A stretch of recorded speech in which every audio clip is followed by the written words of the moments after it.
السلام علیکم ورحمۃ اللہ وبرکاتہ۔ تمام قسم کی تعریف و بڑائی اللہ سبحانہ و تعالیٰ کے لیے ہے جو ساری کائنات کا پالنہار ہے۔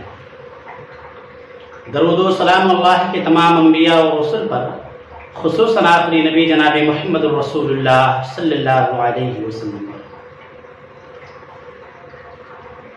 سامعین اکرام، ہم تمام مسلمانوں کو چاہیے کہ جب تک اس دائرے فانی کے اندر زندہ رہیں زیادہ سے زیادہ نیکیاں کریں، نیکیوں کے کاموں میں بڑھ چڑھ کے حصہ لیں، برائیوں سے دور رہیں تاکہ مرنے کے بعد قبر کے اندر چین و سکون سے رہ سکیں اور قیامت کے دن اللہ رب العالمین کے عذاب سے بچ سکیں اور اللہ کی بنائی ہوئی جنت کے اندر داخل ہو سکیں۔ محترم حضرات، اللہ کے عذاب سے بچ جانا، اللہ کی بنائے ہوئی جنت کے اندر داخل ہو جانا، یہ سب سے بڑی کامیابی ہے۔ اس سے بڑی کامیابی کچھ اور نہیں ہے۔ محترم حضرات، آج میں آپ لوگوں کے سامنے ایک واقعہ پیش کرنا چاہتا ہوں۔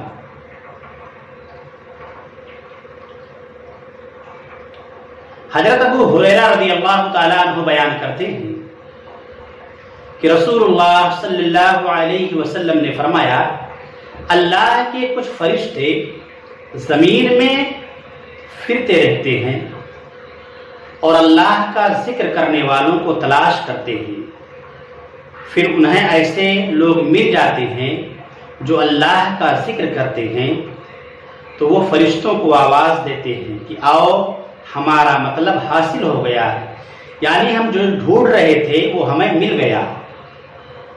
پھر فرشتے آسمان تک ان پر اپنے پروں سے سایہ کیے ہوئے رہتے ہیں، انہیں ڈھانپ لیتے ہیں اپنے پروں سے۔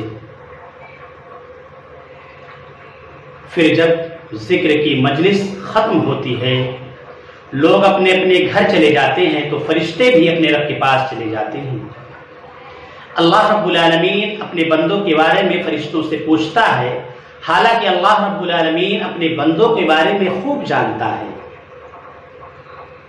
لیکن اللہ رب العالمین پوچھتا ہے فرشتوں سے کہ میرے بندے کیا کہتے تھے؟ فرشتے جواب دیتے ہیں، اللہ وہ تیری تسبیح بیان کرتے تھے، تیری کبریائی بیان کرتے تھے، تیری حمد کرتے تھے، تیری بڑائی کرتے تھے۔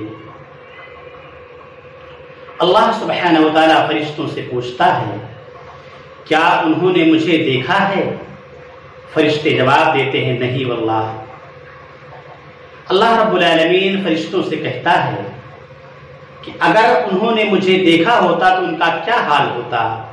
فرشتے جواب دیتے ہیں، اللہ اگر انہوں نے تجھے دیکھا ہوتا تو اور بھی زیادہ تیری عبادت کرتے،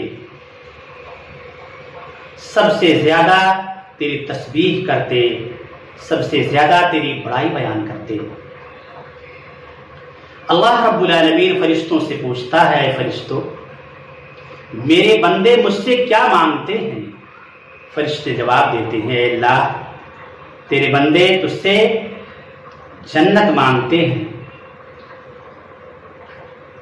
اللہ رب العالمین فرشتوں سے کہتا ہے، کیا انہوں نے جنت دیکھی ہے؟ فرشتے جواب دیتے ہیں، اللہ انہوں نے تیری جنت نہیں دیکھی۔ اللہ رب العالمین فرشتوں سے کہتا ہے، فرشتوں اگر انہوں نے جنت دیکھا ہوتا تو ان کا کیا حال ہوتا؟ فرشتے جواب دیتے ہیں، اللہ اگر انہوں نے جنت کو دیکھا ہوتا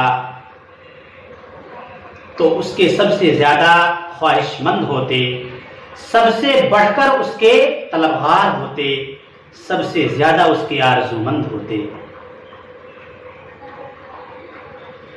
اللہ رب العالمین فرشتوں سے پوچھتا ہے، اے فرشتوں وہ کس چیز سے پناہ مانگتے ہیں؟ اللہ رب العالمین فرشتے جواب دیتے ہیں، اے اللہ وہ لوگ جہنم سے پناہ مانگتے ہیں۔ اللہ رب العالمین فرشتوں سے پوچھتا ہے، اے فرشتوں کیا انہوں نے جہنم کو دیکھا ہے؟ فرشتے جواب دیتے ہیں، اے اللہ انہوں نے جہنم کو نہیں دیکھا ہے، اللہ رب العالمین فرشتوں سے کہتا ہے فرشتوں اگر انہوں نے جہنم کو دیکھا ہوتا تو ان کا کیا حال ہوتا؟ فرشتے جواب دیتے ہیں اللہ اگر انہوں نے جہنم کو دیکھا ہوتا تو اس سے بچنے میں سب سے آگے رہتے، سب سے زیادہ اس سے خوف کھاتے۔ اللہ رب العالمین فرشتوں سے کہتا ہے گواہ رہو میں نے ان کی مغفرت کر دی۔ نبی کریم صلی اللہ علیہ وسلم نے فرمایا ایک فرشتہ کہتا ہے اللہ ان میں ایک آدمی ایسا تھا جو بڑا گنہگار تھا، وہ ذکر کرنے والوں میں سے نہیں تھا بلکہ کسی ضرورت سے آ گیا تھا اور وہاں بیٹھ گیا۔ اللہ رب العالمین فرماتا ہے میں نے اسے بھی بخش دیا۔ ذکر کرنے والوں کی مجلس میں بیٹھنے والا بھی محروم نہیں رہتا۔ یہ حدیث صحیح بخاری کتاب الدعوات حدیث نمبر 6408، صحیح مسلم کتاب الذکر والدعاء حدیث نمبر 6839، مسند احمد حدیث نمبر 7418۔ محترم حضرات، یہ ہے ذکر کرنے والوں کا مقام و مرتبہ۔ اس لیے ہم تمام مسلمانوں کو چاہیے کہ ہم کثرت سے اللہ کا ذکر کریں، کثرت سے اللہ کو یاد کریں۔ بہت فائدہ ہے، بہت زیادہ فائدہ ہے۔ اللہ ہم تمام مسلمانوں کو کثرت سے اپنا ذکر کرنے کی توفیق عطا فرما، اور جب اٹھانا تو اللہ ہم تمام مسلمانوں کے زبانوں پر کلمہ توحید لا الہ الا اللہ جاری رکھنا، آمین۔ وآخر دعوانا ان الحمد للہ رب العالمین۔